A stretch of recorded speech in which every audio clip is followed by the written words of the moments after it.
Nosotros para analizar un poco algunas cuestiones con el colega periodista amigo Alberto Lampogano, que está aquí con nosotros por primera vez en los estudios de Realpolitik. Que lo hemos tenido mucho por teléfono, Alberto, que nos ha dado Sí. toda la info ahí parlamentaria siempre al día. Un gusto, por supuesto, estar con ustedes, compartir el programa, acá el estudio y esos matecitos que bueno, siempre en los estudios de radio el mate... Siempre hay mate, El ¿no? mate une, comunica, ¿no? Yo digo que es tan importante como el micrófono, mirá vos, se me fue la mano, ¿no? Pero si no hay mate, viste, no podés estar con una taza de café, mate cocido, No, lo que fuera. sí, el mate me parece que hace a la comunicación del equipo. Bueno, yo justo te iba a decir que el mate circula de boca en boca como las noticias. Mira. Hoy estás poético. Es una Hoy estás poético. una gran ¿o no? analogía. Y puede ser, me inspiro en el día de ayer, el Día de la Mujer, que para mí, yo lo digo, es como el Día de la Madre, los 365 días del año. El Día de la Mujer es un día que se festeja conmemorando aquel lamentable hecho en Inglaterra de ese famoso incendio, ¿no?, de 1911, Sí. pero creo que la mujer, gracias a Dios, va ocupando los espacios que quizás, no diría por una cuestión de machismo, sino por una cuestión de que somos un país muy joven. A veces escucho yo cómo se compara a alguien con algún país de Europa, las cosas que pasan con Argentina. Claro. Aquí en Argentina tenemos 210 años de historia, no son nada.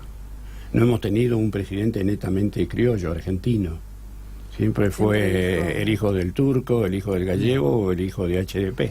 Y después que en el siglo XX no tuvimos nunca una estabilidad democrática como para decir, bueno, fuimos fortaleciendo instituciones, fuimos legislando, como que eso tampoco tuvimos la posibilidad. Que uno cuando ve en el siglo XX el pasarse el poder de presidente a presidente casi no lo tiene. Tiene cuando el primer gobierno de Irigoyen, que lo pasa y después hay todo golpe o entrega antes de mandatos, porque por ejemplo Cámpora lo entrega antes, apura las elecciones y las entrega y no terminó su mandato. Entonces Bueno, no tenemos esa estabilidad. Alfonsín tampoco, lamentablemente. Alfonsín tuvo que adelantar también la entrega del mandato.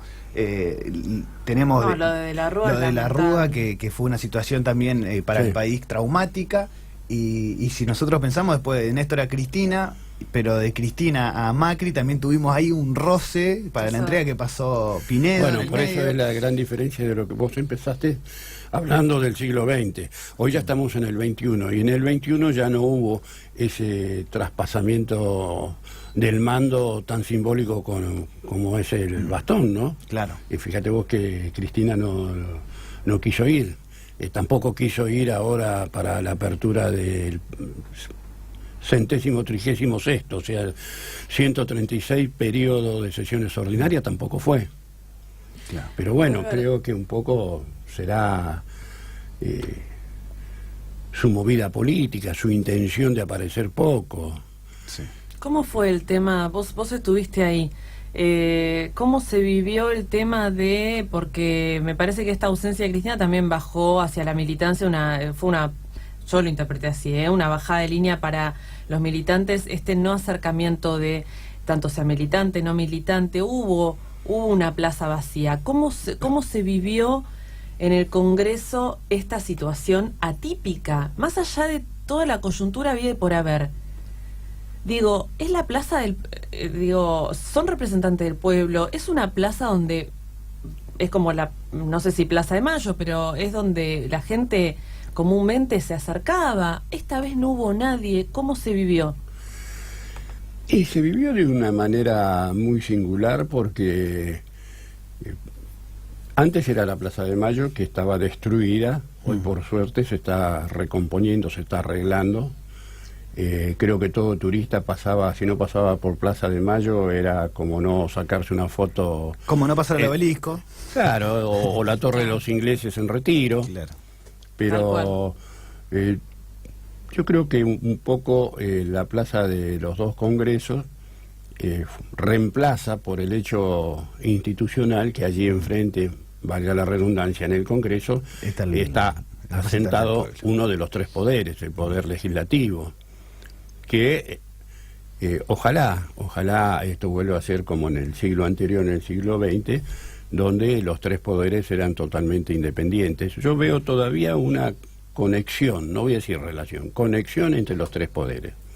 O sea, que no es independiente el poder ejecutivo con el poder legislativo y con el poder judicial. Hay una relación.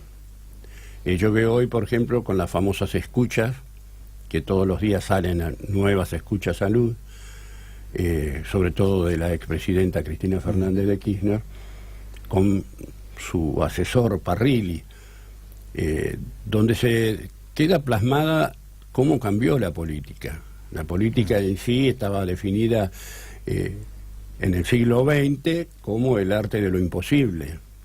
Hoy es el arte de ensuciar la cancha. Claro, porque uno le llama la atención que las primeras escuchas siempre, que cuando uno empezaba a ver en medio de comunicación las escuchas, siempre estaban vinculadas a diferentes casos que podríamos hablar de lo ilícito y lo no ilícito, y ahí esa zona gris, ¿no? De cuando uno pasa a cometerlo y no cometerlo.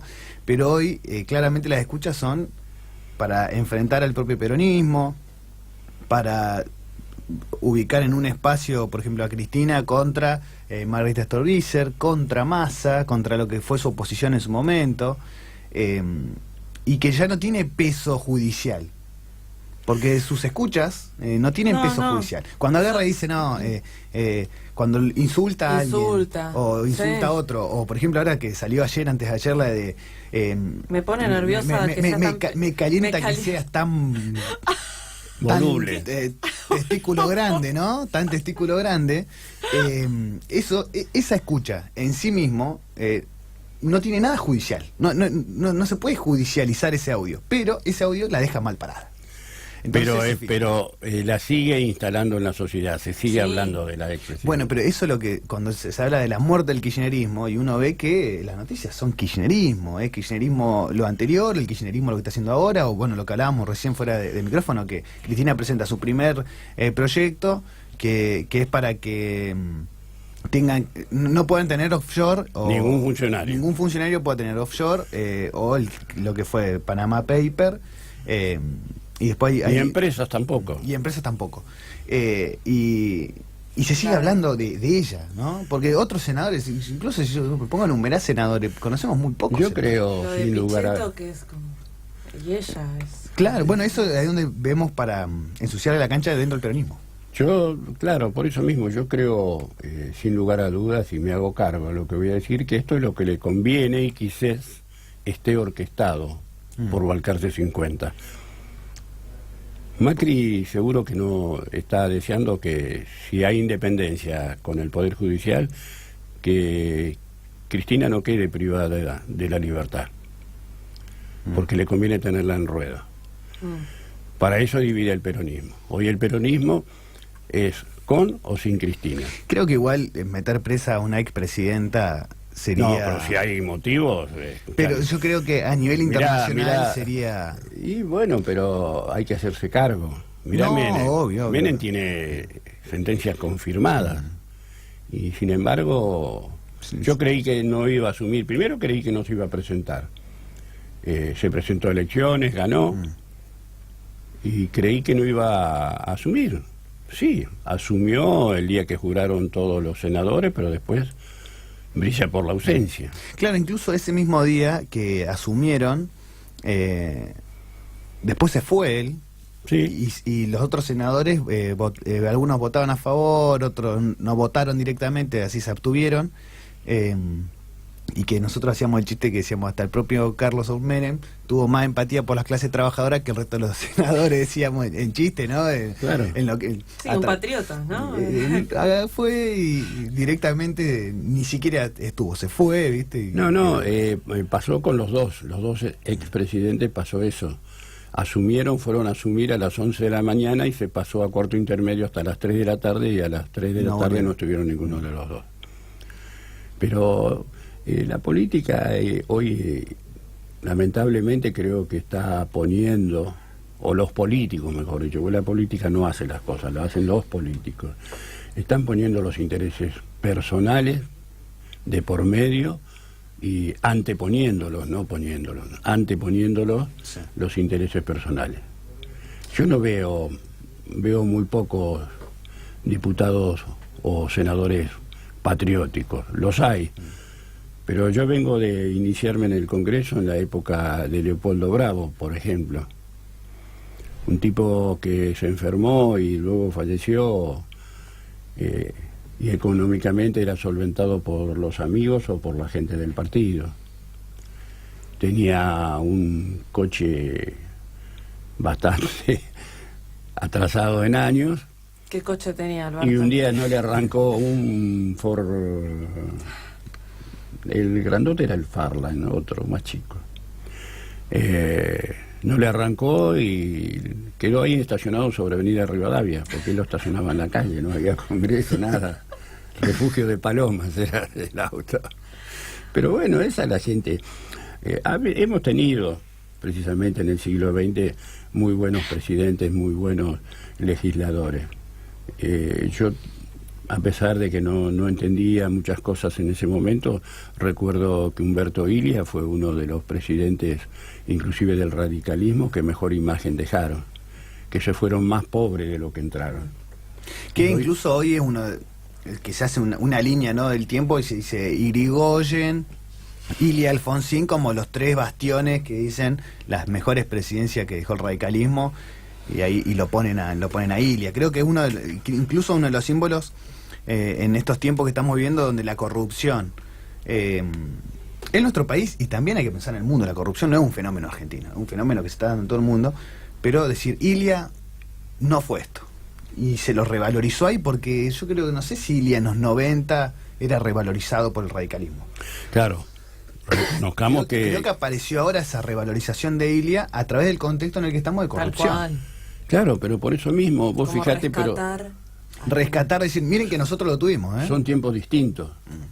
Yo creo que hoy, por intereses creados y por falta de escrúpulos, Humberto Ilia no podría ser ni diputado.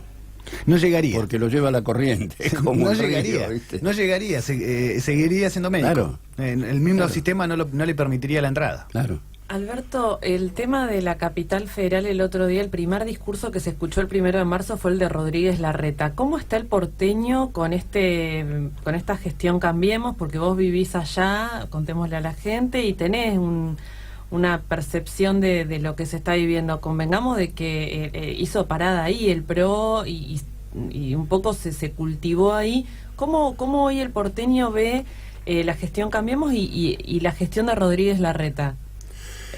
Mirá, digamos, hoy por hoy. Eso yo te lo puedo responder en dos partes. La primera, que es con respecto a la gestión del PRO de Cambiemos, es 9 puntos. ¿9 puntos? Sí. En Buenos Aires, no te quepa ninguna duda.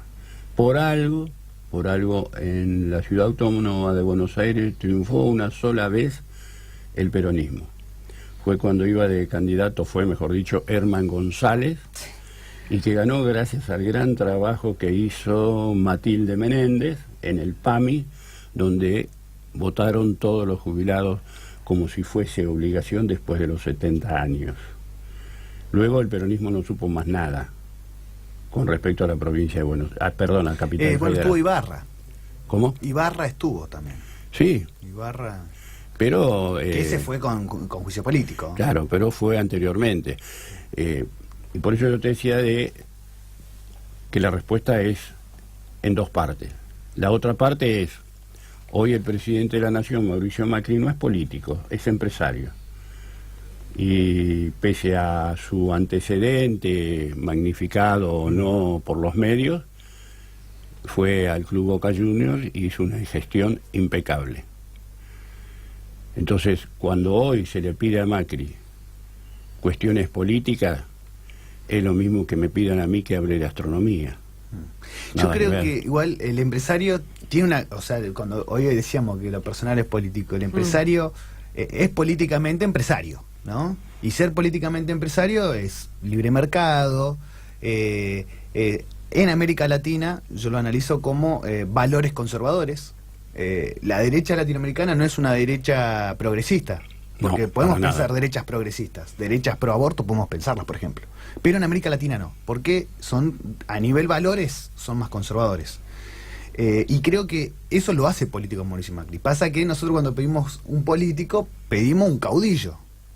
Pedimos un caudillo a lo peronismo, porque estamos acostumbrados a lo peronismo, y que la derecha empresarial, la derecha latinoamericana, no es derecha de caudillos, la derecha empresarial. Hay derecha de caudillos, pero no la empresarial. Creo que ese es un fenómeno que tenemos que yo siempre lo pongo en escena. Es decir, Mauricio Macri es político, solamente que es político empresarial. Tiene esa Pero es más empresario que político. Seguramente, pasa que... Y tuvo mucha suerte, porque yo te digo, en las últimas 2 años, Mauricio Macri se encontró con que era el as de espada jugando al truco. Te digo, vamos a empezar 2015, elecciones anticipadas, Ciudad Autónoma de Buenos Aires. Candidato Horacio Rodríguez Larreta, por un lado. Lustó. Por otro lado, Fernando Sánchez Martín Lustó. Y hasta último momento, la doctora Cristina Fernández de Kirchner dudó si iba de candidato, ¿cómo se llama que hoy es diputado? ¿Agustín?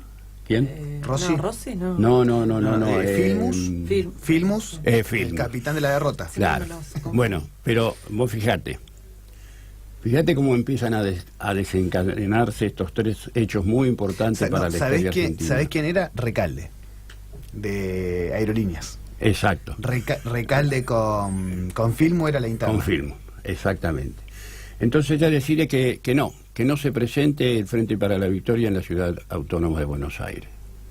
Ahora, si vos esos votos no te presentás y se lo das, si sos anti-Macri, se lo das a Lustó. Martín Lustó. Claro, esa Hoy era la Macri no jugada, sería presidente. Claro, esa era Porque- la jugada que se decía, que se baje y se le den los votos a Lustó para que no gane Larreta. Y si Larreta ganó por el 3% los votos a Martín Claro, Lustó. que- Una elección fenomenal hizo Martín Lustó con Fernandito Sánchez.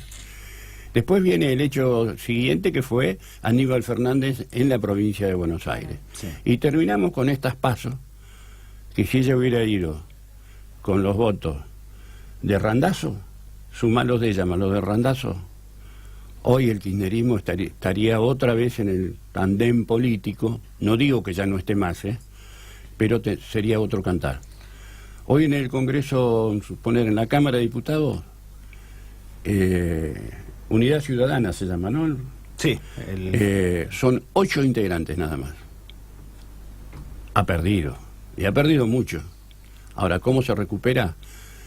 igual hay que tener en cuenta algo, que Unidad Ciudadana es acá en Buenos Aires y en Ciudad Autónoma, que tiene otro nombre, Unidad Porteña creo que es, ¿no? En Capital creo que Unidad Ciudadana se llama Unidad Porteña. No, Pero- es Unidad Ciudadana también. Sí, pero por ejemplo Santa Cruz, que son kirchneristas, son del apéndice de Cristina, son Frente para la Victoria PJ.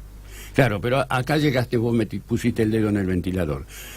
¿Por qué si sos PJ renunciás al PJ y encima te llevaste a tu lista al vicepresidente del PJ a nivel nacional, hablo del señor Daniel Scioli, y al presidente del PJ Provincia de Buenos Aires, Espinosa. Fernando Espinosa? Quisiste destronar el peronismo, porque si vos ganabas, Unidad Ciudadana pasaba al frente. Entonces, por eso es la gran duda que hay. Que en ese momento Ahí fue revolucionario, ¿no? Que Cristina funde Pero- Unidad Ciudadana. Claro, pero no era el momento ni No era el momento, puede ser. o sea, Pero hay fue un una- dicho que dice fue que hay una que estar jugada en el extraña. momento y en el lugar oportuno. Albert, vos hace años que nos das primicias. Entonces yo ahora lo que te voy a decir es, ya que estás acá, y preguntándote a ver el tema de las percepciones, preguntarte que nos tires así una bomba. ¿Tenés ahora como para decir un rum rum de los pasillos de algo que tenga que ver con el 2019, Algo al- con el 2019, y te digo, cuidado con Eduardo Duhalde. Dualde. Sí, Como un unificador ahí. Cuidado con Eduardo Duhalde. Mirá Sí. dónde te fuiste. Como un aglomerador, ¿no? Que aglomere el Eh. peronismo. ¿De ese sentido? yo creo que, a ver, la presencia de Eduardo Duhalde los otros días en el palco de gobernadores, hay que tomar esa lectura. Primero, fue invitado por el gobierno nacional, único presidente, ¿sí? Sí. Se sabía que, único expresidente, se sabía que Cristina no iba, se sabía que Menem tampoco iba. Entonces le diste preponderancia a alguien, que no tengo problema en que esto se sepa. Yo me reúno muchas veces con él y con otro amigo platense muy conocido, Alfredo Atanasov, en el Movimiento Productivo Argentino, y él siempre dijo lo mismo: yo no quiero nada, quiero la unidad del peronismo. Si los gremios me acompañan, yo quiero ser el presidente del PJ a nivel nacional. Y por eso digo, cuidado con Eduardo Duhalde. Hoy yo creo que el peronismo, si lavan los trapitos sucios en el lavadero y no en la calle, Claro. igual no llegan para el 2019. Pese a todos los errores de las medidas económicas que está aplicando este gobierno. Ojo que son errores necesarios para una economía que venía bien porque había circulante, porque la gente tenía dinero, pero ¿cuáles eran los costos? ¿A mediano o a corto plazo? Por algo estaba enquistada en la sociedad si nosotros no íbamos camino de Venezuela.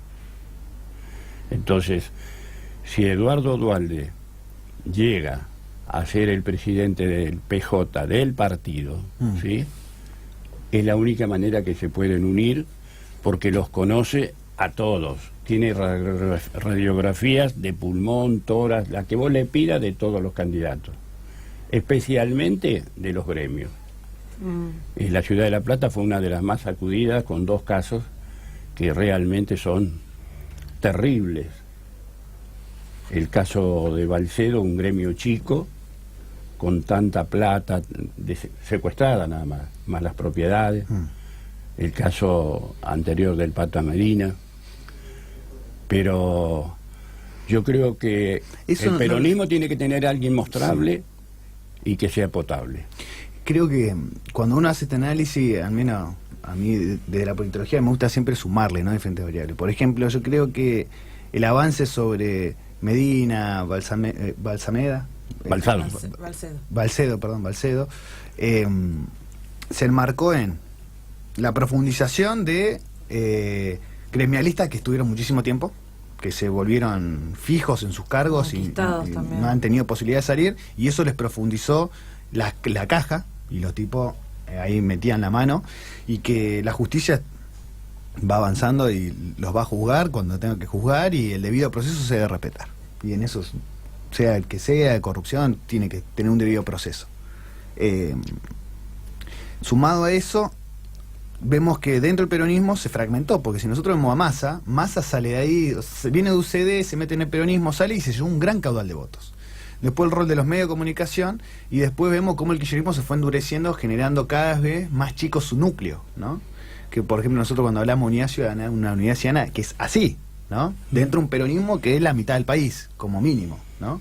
Y que por ahí Duhalde es esa posibilidad de decir, bueno, lo traigo a Massa, traigo una porción de unidad ciudadana, por ahí va trayendo también a el peronismo más de vieja escuela, que sería los que siguen a Duhalde, los Rodríguez Sá, que son como ese peronismo ya más siglo XXista, ¿viste? Sí, sí.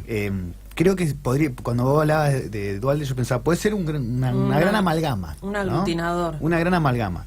Y después cuando hablamos de la cuestión económica, siempre pienso en modelos de desarrollo, ¿no? Recién cuando hablabas, hace un par de días tuve la posibilidad de conseguir este libro, es Perón y las relaciones económicas con el Este, entre el 46 y el 55. Y cuando uno empezaba a leer, uno dice, esto es similar a lo que hizo el kirchnerismo, que yo no creo que íbamos a caminar hacia Venezuela, sino que tuvimos que romper las relaciones tradicionales. Y en este libro, en una parte dice, se buscaba descomprimir las tradicionales dependencias de la Argentina con respecto a los mercados occidentales, y los acuerdos obtenidos con el Este, estamos hablando de toda la parte que es comunista en ese tiempo, se inscribieron en la clásica política comercial y financiera del peronismo dentro de un marco de convenios bilaterales, que es lo que hizo el kirchnerismo. El kirchnerismo sacó los ojos de la Unión Europea porque tuvimos la crisis del 2008, una crisis que destruyó la economía de la Unión Europea y la economía norteamericana y dijo, bueno, ¿qué otros lados hay financiamiento? Estaba Rusia, China, Irán como un gran bloque antihegemónico de la hegemonía norteamericana y empezó a buscar el financiamiento en China, el financiamiento en Rusia. El problema está, creo yo, del kirchnerismo, que fue que la dependencia que teníamos con Unión Europea y con Estados Unidos, no generamos autonomía, generamos dependencia, pero de China y de Rusia. Porque a Rusia, cuando le hacen las sanciones económicas por avanzar sobre Ucrania, dijeron, no te vamos a vender más productos alimenticios. Y Rusia dijo, bueno, no me lo compren, no me lo vendan, yo no les voy a vender gas y yo la comida se la compro a América Latina. Entonces nosotros entramos en un juego geopolítico de ellos, generando dependencia, porque a nosotros, ¿quién nos compraba el alimento antes? Unión Europea. Unión Europea nos deja de comprar y nos compra todo Rusia. Entonces quedamos agarrados, como el collar lo cambiamos. En vez de tener el collar que diga acá Estados Unidos, Unión Europea, el collar decía China-Rusia. Creo que sucede eso. Cambiamos el collar, pero no el perro. Claro. Creo que en ese sentido nos sucedió eso a nosotros, como país. Que generamos dependencia en otro lado. ¿Y qué pasa? Cuando yo te decía la política derecha empresarial, la derecha empresarial está íntimamente vinculada a la economía occidental. ¿Por qué la primera gira de Mauricio Macri es a Unión Europea, más puntualmente a Italia?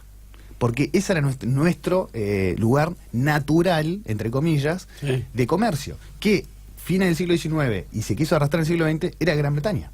Nosotros, toda la cuestión tecnológica que teníamos, los trenes, las vías férreas, todo lo hacía Inglaterra.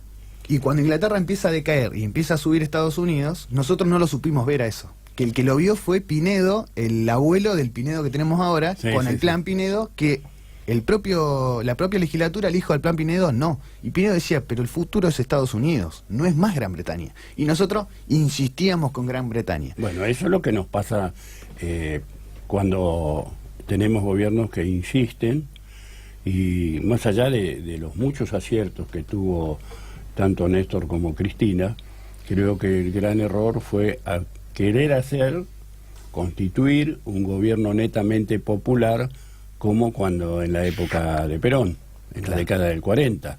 Pero Argentina no estaba en las condiciones económicas, ni bilaterales, ni internacionales, como bien lo marcas vos. En este momento, o sea, siglo XXI, arrancamos de una crisis política, con 7 presidentes en 10 días, y bueno, así no fue. Hoy, por eso te digo, la visión nacional e internacional que tiene Duhalde es sobresale de muchos, pero hay muchos que se dan cuenta que en un país que fue netamente popular, por el populismo, valga la redundancia, por los planes sociales, por las ayudas que hacen falta para la gente, pero dáselo en un tiempo determinado, todo lo que le des a la gente. O sea, lo que vos das, enseñale lo que cuesta lograr obtenerlo con el trabajo. La regulación, los órganos de control. Exactamente, exactamente. Hoy Argentina va a tener dentro de poco tiempo nada más el problema de los planeros o de la gente que tiene planes, que se empiecen a jubilar, van a pedir jubilación.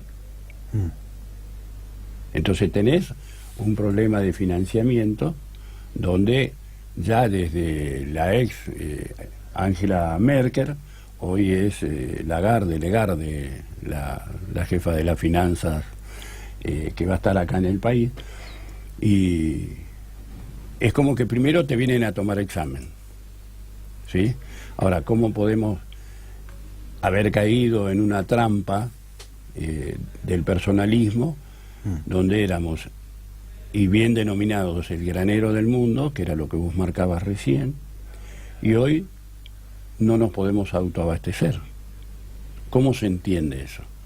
Porque hay muchas medidas que deterioraron la economía, y una de ellas fue el transporte. El transporte más barato, y estamos hablando para producción, cosecha... Sí, el traslado de grandes volúmenes. Es el tren. Es el tren. La mayor red ferroviaria de todo Sudamérica la tenía Argentina, y hoy es la peor.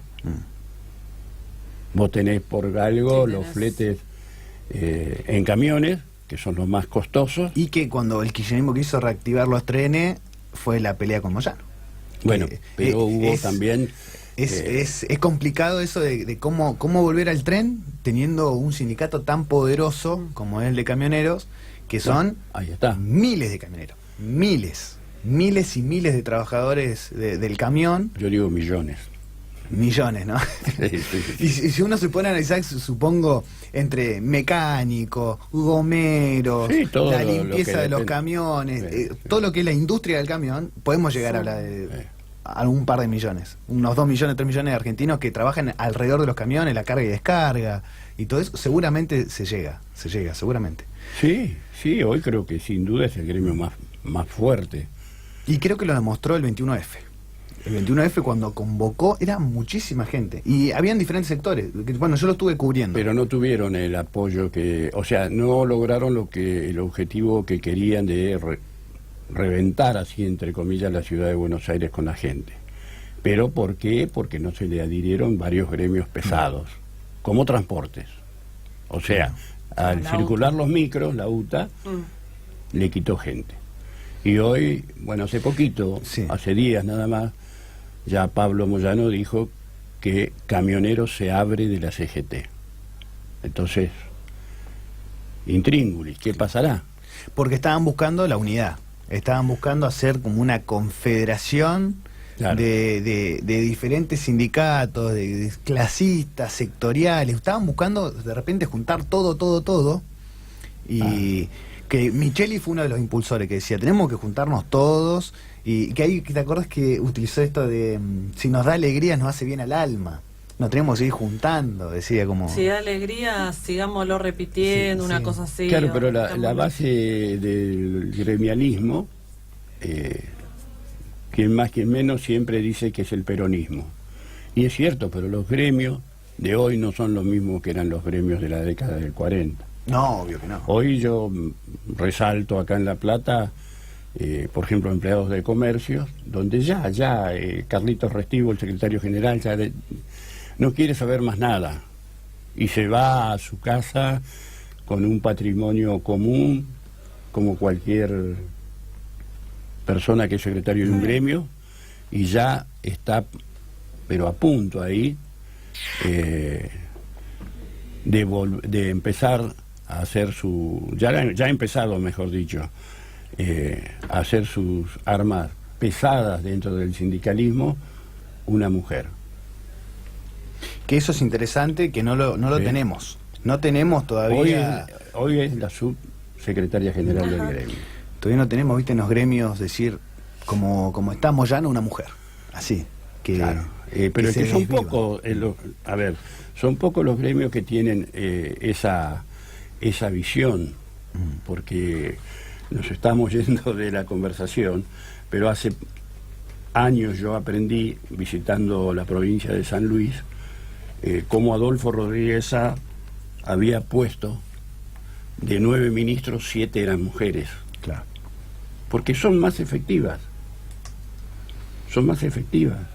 Y yo lo comprobé porque estuve en San Luis trabajando unos 10 días, haciendo una labor periodística para la campaña de Adolfo, y recuerdo que él me dijo, no te vayas a extrañar, no se vayan a asustar, dice, pero cuando ustedes vayan a conversar con ministra de Obras Públicas, de Salud, y nos nombró los 7 ministerios que estaban al frente de mujeres.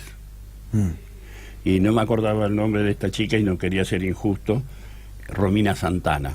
Acuérdense de este nombre, esta es la futura secretaria general a corto plazo de empleado de comercio aquí en La Plata. ¿Qué otro gremio le da lugar a mujeres? Por eso yo digo, estoy de acuerdo con las marchas hasta cierto punto. La mujer es como pasa en la política. En la política los lugares no se espera que te lo den, los tenés que ocupar. Y en la función de la mujer es exactamente lo mismo. Hay que tener el rol y poder volcar toda la capacidad que tienen. A mí muchos amigos se enojan cuando yo digo que las mujeres son superiores a nosotros, los hombres, pero la mujer desde el punto de vista que lo mires, primero, tiene objetivos, sabe lo que hace, procrea. Hay muchas cosas de diferencia. Nada más que teníamos una sociedad muy machista y lo estamos viendo, lamentablemente, en tantos hechos de violencia. Creo que una feminista se enojaría un poco con lo que dirías. Te diría que no es que la mujer es superior al hombre, sino que por ahí las condiciones culturales llevaron a que si la mujer no es eficiente no llega. Porque si uno piensa, por ejemplo, bueno, vos trabajás ahí en diputado, las mujeres que hay, pensemos, ¿desde qué año trabajás en diputados? ¿Cómo? ¿Desde qué año trabajás en diputados? Y yo empecé en el año 93, principio 94. Bueno, pensemos, por ejemplo, en los años 90. Las mujeres que habían, ¿eran buenas o malas legisladoras? Primero que nada que eran pocas. Eran pocas. Con los dedos de una mano Sí. te sobraban para contarlas. ¿Y eran buenas o eran malas? Había legisladoras buenas. Recuerdo, no me acuerdo bien el nombre, una representante de Jujuy que era como la propaganda de ese plato irrompible, que era una leona. Claro. Y después, pero si uno piensa en hombres, Sí. hay buenos y hay malos. Te pregunto, ¿habían buenos y habían malos? Por supuesto. ¿Más malos que buenos o más buenos que malos? Y era la época que yo te marcaba hace unos minutos atrás. Había muchos buenos. Muchos buenos, pero habían muchos malos también. Sí, ¿Por qué? pero creo que no eran mayoría. ¿Sabés el análisis que al menos hago yo? Es que si una mina llega a política, llega a un cargo alto, es porque es muy buena. Es muy buena. En cambio hay hombres que pueden llegar siendo malos y llegan. Que una mina mala que llegue al poder es muy raro, o es alguna suerte de acomode por otro lado. Pero es muy raro que una mina mala llegue al poder. ¿Por qué? Porque las propias condiciones culturales le exigen a la mujer ser muy buena, si no, no llega. Claro, pero dentro de esas cualidades también está el derecho a ocupar y hacer los mismos trabajos que hace el hombre. No te digo, viste, agarrar una pala y hacer un pozo. Pico y pala. Pero por supuesto. Pero vos fíjate que ¿Por no qué es no? extraño que en Sudamérica hayamos tenido 3 presidentas, 3 mujeres en una presidencia a la misma vez. Dilma Rousseff en Brasil, Bachelet en Chile. Claro, Bachelet y Bachelet en Chile y Cristina aquí en Argentina, ¿no? Así que en cualquier Que igual, momento ponele, Fernanda Navamuel presidenta. entre todas No las sé. diferencias que uno puede tener con el kirchnerismo, con Bachelet o con Dilma Rousseff, fueron las 3 muy buenas presidentas. Las 3 tienen un gran panorama internacional y a nivel interno tuvieron buenas presidencias. Después tuvieron debacles, obvio, pero fueron muy buenas presidentas. Que después, a mí esto me gusta siempre pensarlo con presidentes. Hay tipos que llegan a presidente y vos decís, no sabes cómo hizo para llegar. Pero pensar una mujer presidenta mala, imagínate, yo soy muy crítico del gobierno de Mauricio Macri, Bueno. pero imagínate una mujer con la capacidad cognitiva de Macri. ¿Llegaría a presidenta? ¿Una tipa que hable como Macri? Hay alguien que fue nefasta, ¿no? Digamos, que estuvo en un cargo alto, que hoy no se la nombra mucho, aquí en Argentina, y tiene una imagen nefasta, que ¿Quién? es Isabel. Pero llegó por las circunstancias. Sí. Sí, pero bueno. Claro, pero ahí te digo, por ejemplo, en ese caso ella llega no porque hizo militancia y porque estuvo desde abajo, sino porque era la mujer de Perón en ese momento y Bueno. Perón necesitaba alguien de Por confianza. eso digo las circunstancias, pero ojo, hay una camada de mujeres que están trabajando de una manera ejemplar. Yo hoy tengo un espejo donde mirarme, Gladys González, que la veo como funcionaria de peso en la provincia de Buenos Aires para el 2019, Graciela Ocaña, ¿viste? Son mujeres que de muy bajo perfil, Margarita Stolbizer.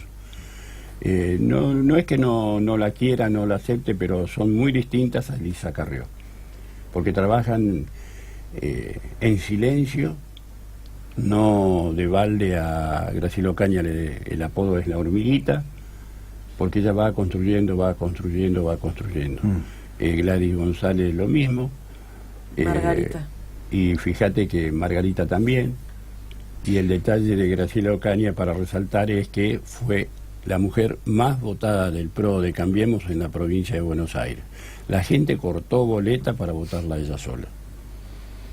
Más que Vidal. Exactamente. Más que Vidal. Fue la más votada en la provincia de Buenos Aires, donde tenés un padrón femenino del 56%. Así que son mayoría. Albert, te agradecemos muchísimo.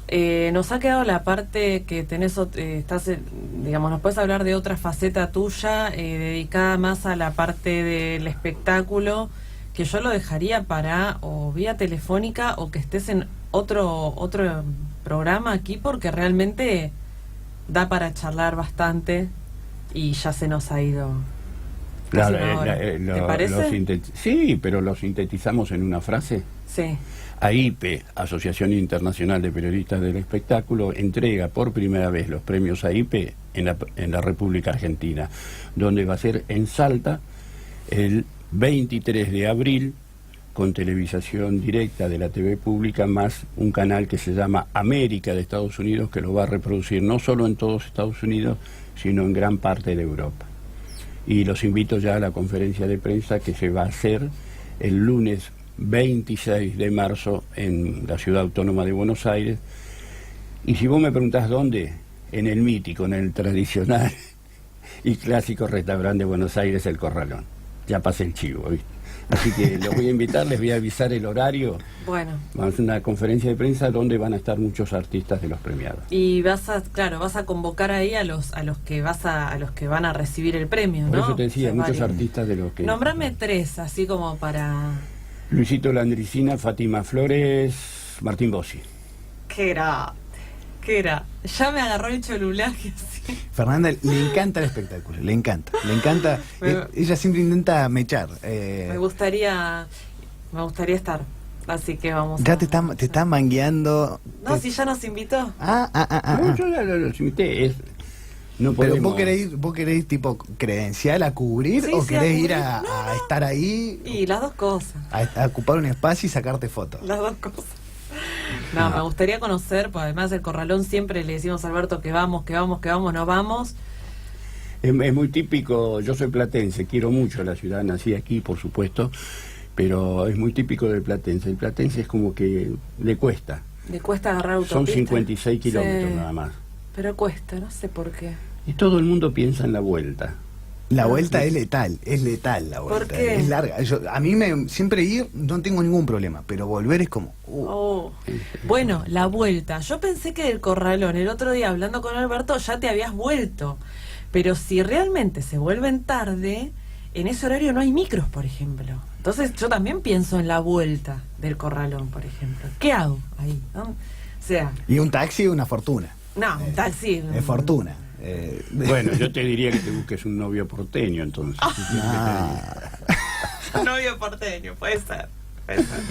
Y ya después te tenemos allá en Cadena E con alguna de las radios. Y en alguna de las radios, que también nos has invitado. Gracias, Albert, te súper agradezco. Favor. Siempre... Un placer estar con ustedes. Me gustaría volver más seguido, estar más seguido con ustedes. Pero bueno, a veces los compromisos a nivel federal, gracias a Dios, y con las demás emisoras me lo impiden, porque el Congreso es la caja de Pandora, y entonces te llaman de distintas provincias y dicen, che, qué novedad. Y yo creo que después del edificio vengo yo, porque yo entro a las 7 de la mañana y me voy a las 9 de la noche. Igual hoy, bueno, tuvimos bastante tiempo, pero lindo, pues hay 3 generaciones acá, podemos decir. ¿Y sí? Hay 3 franjas etarias, claro, para repetirlo y aparte ver hacer un análisis político de alguna situación que estamos pasando de 3 generaciones, creo que es muy rico. Y Darío, bueno, no sé si Albert por ahí no se conocen demasiado, él estudia ciencias políticas y no, ya me di cuenta. Ha dado cátedra. Ya me di cuenta. Sí. Ya me di cuenta. Está bueno eso, está buenísimo. Buenísimo. Sí. Cuando vos tenés gente de la edad de él, que no saben, que no miran un futuro. Y el futuro del individuo lo crea uno mismo. Y es como te decía recién en la política, que los lugares se ocupan. Pero hay que ocuparse y preocuparse por ese futuro. Bueno, con la marcha ayer, una de las pancartas que a mí me encantó fue: los derechos no se negocian, se los arrancan. Cosas así. Hay que ir y tomarlo. Por supuesto. La lucha política. El éxito de la mujer es porque no son tan corruptibles como el hombre. Muchas gracias, Alberto. Gracias, Albert. Te invitamos. Nosotros nos vamos a ir una